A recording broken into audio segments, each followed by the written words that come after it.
पुरानी एमआरआई में ACL tear आ रखा है, कंप्लीट टीयर, एग्जामिनेशन भी टीयर आ रहा है नज़र, तो वापस एमआरआई कराने की ज़रूरत है या नहीं है? तो देखो कैसा रहता है, एमआरआई एक एक्सपेंसिव इन्वेस्टिगेशन है। अब अमेरिका में एमआरआई कराने का मतलब है 1 महीने की वेटिंग झेलना और 60-70 हज़ार रुपये का एमआरआई होता है। और सारे के प्रोटोकॉल्स हमारे यूरोप अमेरिका से ही आते हैं। तो जो बुक्स में लिखा हुआ है कि इस तरह से बार बार में एमआरआई कराने से कुछ फ़ायदा नहीं होता। इसलिए फ़ायदा नहीं होता क्योंकि जब आपने एमआरआई कराई उसके बाद कोई और मेजर एक्सीडेंट तो नहीं हुआ ना हमारा, तो एकदम से चेंज तो हो नहीं सकती कि भैया पहले एक लिगामेंट टूटा था अब 4 टूट गए। अब एक तो एक ही टूटा हुआ रहेगा। अब वो अभी टूटा हुआ है या हील हो गया, अगर हील हो जाता तो आप यहाँ बैठे नहीं होते। और एग्जामिनेशन में मुझे मालूम ही पड़ गया टूटा हुआ है, खुद को भी इंसान को मालूम होता है टूट गया। अब जब नी की सर्जरी होती है तो बेटा प्रोटोकॉल्स होते हैं।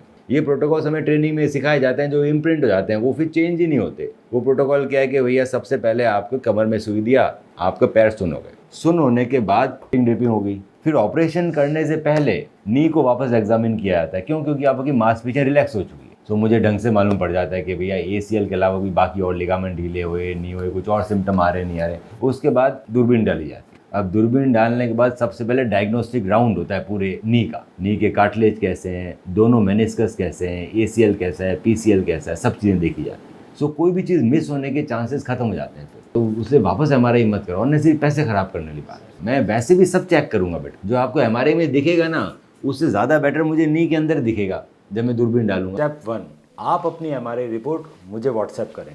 स्टेप 2, मैं आपकी एमआरआई रिपोर्ट को डिटेल में स्टडी करके बताऊंगा कि क्या हम आपको बिना सर्जरी के ठीक कर सकते हैं या फिर हमें सर्जरी करने की ज़रूरत है, एसीएल इंटरनल ब्रेस सर्जरी, और आपके नी में एसीएल के अलावा और क्या क्या समस्याएं हैं और उसे हम कैसे ठीक कर सकते हैं।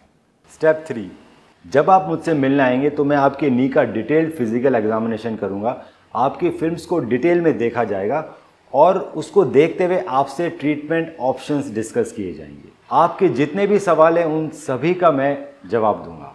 एसीएल इंटरनल ब्रेस सर्जरी की रिकवरी आप देख सकते हैं हमारे फेसबुक के एसीएल विनर ग्रुप में, और देख सकते हैं कैसे एथलीट्स 3 महीने के अंदर रनिंग चालू कर रहे हैं एसीएल इंटरनल ब्रेस सर्जरी के बाद।